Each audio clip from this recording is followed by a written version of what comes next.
हाँ जी मुकेश, क्या प्रॉब्लम थी, कहाँ से आए हैं? सर मेरे को बहुत दिक्कत थी। मैं उत्तराखंड का रहने वाला हूँ जी। और मेरे को 2014-2015 में ये प्रॉब्लम हुई थी।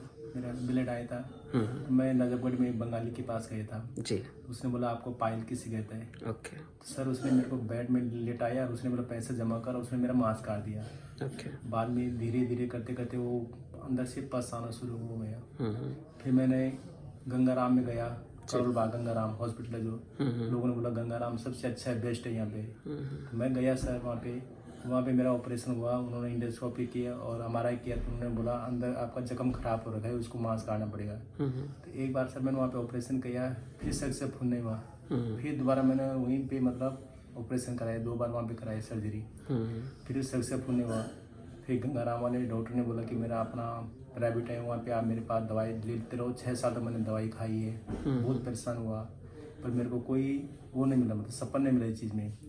इतना पैसा खर्च कर चुका हूँ मैं सर जी कि मैं नहीं बता सकता आपको, मतलब कि मैंने क्या क्या क्या क्या क्या नहीं किया। बता रहे थे शायद जमीन वगैरह भी बेचना पड़ा, बहुत ज़्यादा सर जी। मैंने बहुत मतलब ब्याज पे पैसे लिए तभी मैंने मतलब नहीं चुका पाई, इतना परेशान हो गया था मैं। जॉब में भी बहुत दिक्कत आ गई थी। बहुत दिक्कत आई मेरी मम्मी बोलती थी कि बेटा तू मत कर, पैसे खर्च तो सही नहीं हो पाएगा कभी, इतना ऑपरेशन थोड़ी होते। लोग गांव और बगल वाले लोग सब बोलते थे कितना ऑपरेशन, 5-5 कोई ऑपरेशन होता है क्या। मैंने कहा मम्मी जी डॉक्टर भगवान है, हम आशा करते हैं हर चीज़ पे, क्या करें। क्योंकि उनका भी हिम्मत हार गई थी क्योंकि पहला इतना खराब हो चुका था तो यहाँ आने के बाद आपकी पहले ही ऑलरेडी फाइनेंशियल कंडीशन भी काफ़ी मुश्किल हो गई थी। जी। फिर मेरे भैया है, इन्होंने मेरे को बेंगलोर भेजा। भैया नहीं कि बेंगलोर में वहाँ पे आप जी क्या शुभ नाम है आपका? मेरा सर देवेंद्र भटनागर जी। और मैं वैसे थाईलैंड में जॉब करता था लगातार। मुकेश भी थाईलैंड में बहुत अच्छा वो रेस्टोरेंट में शेफ था, इज टॉप शेफ वहाँ पे। ओके। तो मैं खाना वहाँ खाया करता था, अक्सर मुलाकात होती रहती थी। एक दिन पीए मेरे पास आए कि सर मुझे इस तरीके से प्रॉब्लम चल रही है करके। जी। तो मैंने कहा कि ठीक है, हमारे यहाँ पे एक वैद्य हैं इंडस्ट्रियल एस्टेट में साहिबाबाद में, मैंने कहा उनको दिखाते हैं करके। तो ये उस बीच वापस आए लौट करके, तो उनको दिखाया भी, उनसे दवा भी ली। तो तब तक मुझे इस बीमारी के बारे में पता नहीं था बिल्कुल भी कि क्या चीज़ होती है। मैंने कभी सुना भी नहीं था इसके बारे में, बस पाइल सुनी थी, इसका नहीं पता था मुझे कि क्या चीज़ है क्या नहीं। मुझे ज़्यादा हिस्ट्री पता नहीं थी इनकी। तो हम उनके वैद्य के पास चले गए, उनकी दवाई ली, लेकिन उनकी दवाई को सूट नहीं करी। फिर उसके बाद ये दोबारा फिर अब इसके बारे में मैंने पढ़ना शुरू किया, इस बीमारी के बारे में। फिर मैंने इतना पढ़ लिया इंटरनेट पे कि ऑलमोस्ट इस पर रिसर्च कर ली सर मैंने। करीब करीब इतने वीडियो देखे, इतने डॉक्टर्स, इतनी जगह पे, बहुत जगह लेजर थेरेपी, लेजर वेजर, ये बहुत सब कुछ। फिर हमने सोचा शास्त्रसूत्र कराते हैं। उसके लिए मैंने इनको जो है आपका ये बेंगलोर भेजा मैंने। वहाँ पे कोई डॉक्टर रमेश हैं, आयुर्वेदिक ये शास्त्रसूत्र से करते हैं, उनके काफ़ी अच्छे रिव्यूज़ थे मतलब उस पर इंटरनेट वगैरह पे। तो वहाँ भेजा सर इनको। वहाँ पे उन्होंने देखा पहले तो उन्होंने शुरू में बोला चेक करके कि इनको फिस्टुला नहीं है, जबकि हम लोग MRI करा चुके थे वहाँ पे बैंकॉक में, और उसमें लिखा आया था कि 3 फिस्टुला है इनको अंदर से। वो बोले इनको कोलाइटिस हो सकता है, अल्सरेटिव कोलाइटिस। तो पहले तो डायग्नोसिस ठीक से नहीं कर पाए। और उनके यहाँ जितने भी पेशेंट थे सब बाहर के थे सर, ऑल फॉरेनर्स। सिर्फ ये अकेले इंडियन थे और ज़्यादातर इसराइल से थे। उसके बाद उन्होंने वहाँ पर खैर MRI कराया, दोबारा से MRI कराया। MRI में फिर वो निकल आया। उसके बाद उन्होंने हाथ खड़े कर दिए। उन्होंने कहा जी हम यहाँ नहीं कर सकते, उनको बोलो कि अपना लाइफ स्टाइल ठीक कर लें, वो सब ठीक कर लें, and he has to live with this. अभी बेचारे कहते फ़ोन पे बात करते करते मेरे से रोने लगे। वहाँ से जब उन्होंने फ़ोन किया, मैं बैंकॉक में था उस समय। तब फिर मैंने उनको बोला, हिम्मत बताई, मैंने कहा कोई दिक्कत नहीं है, हर चीज़ का इलाज होता है इस दुनिया में, हम लोग और सर्च करेंगे इसके बारे में। उसके बाद फिर ये वापस आ गए बैंकॉक अपना करके। बैंकॉक आने के बाद फिर अपना करते रहे, अपना काम करते रहे, बहुत दिक्कत हो रही थी काम करने में। उसके बाद फिर मैंने सर्च करना शुरू किया, करते करते फिर आपके काफ़ी वीडियोस देखे मैंने। उसमें एक केस तो जो मैंने देखा, वो तो जो कोई ओल्ड मैन थे, उनका बहुत ही बुरा हाल था, मतलब it was a worst case. जब वो ठीक हो गया तो हमें बहुत उम्मीद लगी। फिर मैंने आपके 2-3 जो पेशेंट्स आपके नंबर देते हैं उनसे कांटेक्ट की, उनसे बात करी। उसमें 1-2 तो पेशेंट ही नोएडा के थे, उनसे बात करी तो उनसे बहुत अच्छा मतलब पॉजिटिव मिला मुझे करके। उसके बाद फिर मैंने आपको मतलब आइडेंटिफाई करके फिर हम लोग यहाँ पर आए। यहाँ पर आई थिंक इनको फिर जॉब छोड़नी पड़ी वहाँ से बिकॉज ऑफ दिस प्रॉब्लम। ये जुलाई में वापस आ गए थे लास्ट ईयर। अगस्त में फिर इन्होंने यहाँ से ट्रीटमेंट शुरू किया। तो आपने जिनका ट्रीटमेंट किया कई स्टेजेस में किया, धीरे धीरे करके, मतलब जैसे बाकी लोग क्या करते हैं एक ही बार में करके बोल देते हैं कि यहाँ ठीक हो जाएगा, वो होता नहीं है, वो फिर रिकर करता है।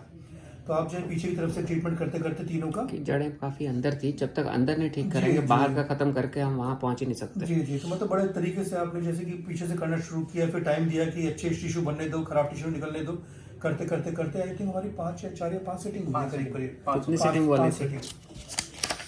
और इस समय आज जो है इनकी कंडीशन जो आप जैसा बता रहे हैं कि इनका बिल्कुल ठीक है, इनको कोई इस समय दर्द वर्द नहीं है, कुछ नहीं है करके। और मतलब मतलब ब्रेकअप से हो गया इनके लिए तो एक तरीके से बोलिए कि क्योंकि फिर सर मैं एम्स में भी 1 साल मैंने एम्स में भी किया। हाँ, दिल्ली ऋषिकेश एम्स में भी इनको दवाई देते रहे। उन्होंने मेरे को बहुत मतलब टीबी इंजेक्शन वगैरह की दवाई तो नहीं खाई थी? कई बार लोग टीबी की दवाई भी दे देते हैं। बोला था सर, एक बार बोला था तो 5 दिन खाई, फिर आपने बोला तुम जाओ। हाँ, अच्छा, तब शुरू ही करी थी। जी, शुरू ही की थी अच्छा, तभी फिर मैंने रोक फिर दिया। रामदेव बाबा की दवाई खाई सर मैंने 1 साल तक। रामदेव बाबा ने भी बहुत बेचारे में उस पर कुछ फर्क नहीं पड़ा सर मेरे को। और जब मैं आपके दरबार में आपके इसमें हॉस्पिटल में आया, शामा हॉस्पिटल में, कैलाश कॉलोनी में, तो मेरे को थोड़ी हिम्मत बढ़ी कि सर मेरा इलाज कर सकते थे। आज मैं बहुत खुश हूँ आपसे, आपका बहुत बहुत धन्यवाद। मैं आपका कभी बहुत इतना खुश हूँ कि मैं अंदर से आंसू भी आ रहे, खुशी भी आ रही, क्योंकि जब मैं नीचे बैठता था सर्दी, तो मेरा पूरा पस नीचे कच्चे में गीला हो जाता था। तो मैं सोचता मैं कभी सही नहीं होगा। मेरी मम्मी भी रोती रहती थी, मैं भी रोता कि क्या होगा बेटे इस उम्र में, कैसा होगा। फिर परिवार बढ़ गया था, हर चीज़, तो मेरे को बहुत हुआ था, परेशानी हो गई थी सर, क्या बोलूँ। बुरा भी लगता होगा, जॉब भी छूट गई, सब कुछ, अभी शादी भी हुई थी, तो बहुत फिर मेरे सारी भैया ने मेरे बोला मैं हिम्मत मत हारो, कोई बात नहीं, मैं आपके साथ हूँ, कोई बात नहीं, जो भी होता है अच्छे के लिए होता है। डेफिनेटली इनकी बहुत सपोर्ट रही, क्योंकि सबसे मॉरली ज्यादा मैंने वो मेरी देखा जब support भी रही। ये और इनका आके भी बहुत इन्होंने धन्यवाद समझा करना ट्रीटमेंट को, एंड ही कुड, क्योंकि सारे लोग नहीं समझ पाते जी। एंड उसमें दिक्कत आती है। एक स्ट्रॉन्ग सपोर्ट भी मिल जाए ना तो आप निकल जाते हैं। चीज़ को समझना पड़ता है सर। मैंने इसके बारे में फिर इतना पढ़ा कि पूरा इसके बारे में समझ में आ गया कि कैसे, मतलब अब मैं इस नतीजे पहुंचा हूँ कि इसमें शासूद रासूद सब बेकार की चीज़ें सर। ये मतलब कोई इससे फ़ायदा होने वाला नहीं है अल्टीमेट, और दवाई से भी कोई फ़ायदा होने वाला नहीं है इसका मेन है कि आपका ऑपरेशन ही हो और वो भी तरीके से हो, स्टेजेस में हो करके, वो एक इसका ट्रीटमेंट है। बाकी लेजर के बारे में मुझे पता नहीं है, उसके बारे में कभी मैंने ट्राई किया भी नहीं करके, तो वो सब मुझे नहीं पता। लेकिन ट्रीटमेंट इसका सिर्फ ऑपरेशन ही है और प्रॉब्लम ये है कि सिर्फ जला के आना है या सिर्फ हाँ उसको वो कर देना से वो, जब तक वो टिश्यू बनेगा नहीं, गंदगी पूरी अंदर से निकालेंगे नहीं, वो परमानेंट क्योर नहीं हो सकता। हमारे को जो उसका कारण है, जो लैट्रिन के रास्ते की दिक्कतें हैं, जब तक उसको नहीं ठीक करेंगे वो बीमारी खत्म होएगी नहीं। हो सकता पार्शली टेम्परेली दवाइयों से थोड़ा रिलीफ हो जाता हो, बीच में शायद आपको भी ऐसा होता होगा, जब एंटीबायोटिक खा ली या कुछ ऐसी दवाई खा ली तो टेम्परेली थोड़ा सा हो जाता था। बट आई थिंक आपका केस धीरे धीरे अंदर काफ़ी गल गया था, तो आप फिर तो रिलीफ वाला काम बिल्कुल हुआ ही नहीं। बट कुछ लोगों को जैसे दवाई खाते हैं, कब्ज वबज ठीक होती है, तो काफ़ी टाइम तक उनका निकलता रहता है।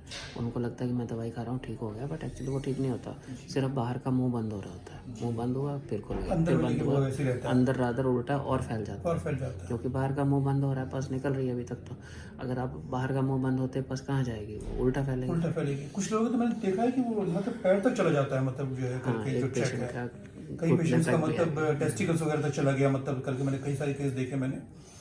और उसमें सर इनका करीब बता रहे थे मुझे पिछली बार कैलकुलेट करके कि इनका 20 लाख के आसपास खर्च हुआ है टोटल दवाइयों पे, हर चीज़ मिला करके सर। अभी तक जो तो पहले हो गया था, फिर यहाँ आने के बाद तो फिर सेटल होता यहाँ तो बहुत सर करके बहुत रीजनेबल उस पर हम एक तरीके से बोल सकते हैं। अगर शुरू से यहाँ आ जाते तो कोई दिक्कत ही नहीं होती। है। शुरू में आता तो हो सकता है इतना लंबा भी ना चलता, और 4-5 सीटिंग भी आई थिंक मैंने ज़्यादा बोली थी, फिर भी कम में हुआ। कितना बोला था आपको जब आप?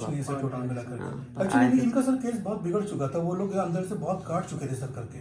बंगाली डॉक्टर ने पहले तो खराब किया, उसके बाद गंगाराम में खराब हुआ, उसके बाद आपने जब पहली बार शायद आपने भी कुछ कट किया तो ये मुझे बता रहे थे कि मुझे फील ही नहीं हुआ कुछ भी। और जबकि जब गंगाराम में काटा था तो वो बोलते थे, ये बोल रहा था कि जैसे ऐसा लगा था जैसे कि 1.5 किलो मांस काट दिया अंदर से, इस तरीके से ऐसा ऑपरेशन किया था उन लोगों ने, इतने खराब तरीके से। नहीं ऐसा नहीं, उन्होंने अपने हिसाब से सही करने की कोशिश करते हैं सभी, बट समटाइम्स बीमारी ऐसी है। आई गेट पेशेंट, मतलब आप सोचो कि न्यूयॉर्क से या जर्मनी से भी पेशेंट आता है या सिंगापुर से आता है, डॉक्टर सब जगह अच्छे हैं, वो अपनी कोशिश करते हैं, बट बीमारी इतनी मुश्किल है, ईजी नहीं है, किसी के लिए भी ईजी नहीं है। इवन कई बार मैं भी बोलता हूँ कि ये मेरे लिए भी मुश्किल है, बट फिर भी ट्राई करेंगे, अच्छे से करेंगे तो हमें पता है कि ये ठीक हो ही जाना है। ठीक है, जब राइट मेथड से किया जाए, राइट प्रॉब्लम को डील किया जाए, और समय देना पड़ता है, एंड लकीली सब ठीक हुए होते हैं, आप भी ठीक हो गए। That's what we. वही जब मैंने आपका प्रोसीजर देखा ना तो मैं समझ गया, क्योंकि मैं इसके बारे में पढ़ चुका था, तो मैं समझ गया कि हम we are going on a right track basically, इस तरीके से। ठीक है, और कोई आपसे बात करना चाहता हो, आप कंफर्टेबल हो नंबर शेयर करने के? अगर कंफर्टेबल हो तो ऐसा नहीं कि हर टाइम, क्योंकि फोन्स काफ़ी आते हैं। आप सर इवन मेरा नंबर भी शेयर कर सकते हैं, प्लीज़ आप बता दीजिए। हाँ, मेरा नंबर है 9711 जी 770752। ठीक है। तो कोई भी अगर बात करना चाहे मुझसे इस पे व्हाट्सएप वगैरह पे किसी भी चीज़ पे, तो आराम से बात कर सकता है, कोई प्रॉब्लम नहीं है। I will try to guide him as much as possible. ठीक है, और ठीक है, सो नाइस ऑफ यू। बहुत अच्छा सर, आपसे मिलकर आपके बहुत अच्छा मतलब लगा। एक आदमी की जिसकी लाइफ इम्प्रूव होती है, मतलब देखो इट्स समथिंग इज जी, जी, इज फैमिली इन्वॉल्व, जी, बहुत सारी चीज़ें बदलती हैं आगे। करेक्ट। ठीक है ना, अब आप प्रोफेशनली अच्छा रहोगे, आगे पूरी लाइफ आपने अच्छी निकालनी है। हेल्थ भी इम्प्रूव हुई ना पहले से? कितना वजन इम्प्रूव हो गया? सर मेरे कम से कम 15 किलो बढ़ गए वेट। हाँ, जब आप आए थे तब तो बिल्कुल, हाँ मुझे ध्यान आ रहा है। बहुत कम हुआ था करके। बस सोच रहा था मेरा इलाज कहीं नहीं, मेरे को जब आए थे यहाँ कहीं नहीं होगा मेरा इलाज, पर जब आपको देख के मैंने देखा पहली दूसरी सीट में, मैं सोचता कि अब धीरे धीरे मैं सही लग रहा हूँ। तो आज मैं इतना खुश हो गई कि क्या बता, कुछ नहीं बता बहुत सकता सफर किया मैंने, बहुत सफर किया पिछले 7-8-10 साल में, बहुत सफर किया। 10 साल की बीमारी थी, बहुत परेशान रहा सर जी मैं। मुकेश, आपका भी नंबर बता दीजिए अगर आप कंफर्टेबल। हाँ, इनका नंबर इनको खुद ही याद नहीं था। अच्छा, कोई ना, मैं चलो बता देता हूँ सर, मैं बताता हूँ, कोई दिक्कत नहीं। 97 कुछ ऐसे था ना, आप बताना चाहते हैं? ठीक है, कोई हाँ, नहीं, नंबर कोई दिक्कत नहीं सर। एक्चुअली हाँ, मुकेश का नंबर है सर 70-117-73-612। ठीक है। ये गढ़वाल देवप्रयाग से हैं। देवप्रयाग से हो? दो प्रयाग देवप्रयाग में तो मैं अभी जाके आया, बहुत खूबसूरत। इस बार चाहे तो उनके यहाँ जाइएगा जरूर पक्का सर। सर। ठीक है, जरूर। मैं भी जाऊँगा वैसे, आप जाने वाले चक्कर लगाऊंगा मैं, Very अगले महीने में एक चक्कर। ठीक है, मैं सोच तो रहा हूँ, दैट्स बहुत ठीक अच्छी है जगह है सर। जी, बहुत खूबसूरत है। ठीक, बहुत बहुत धन्यवाद डॉक्टर साहब।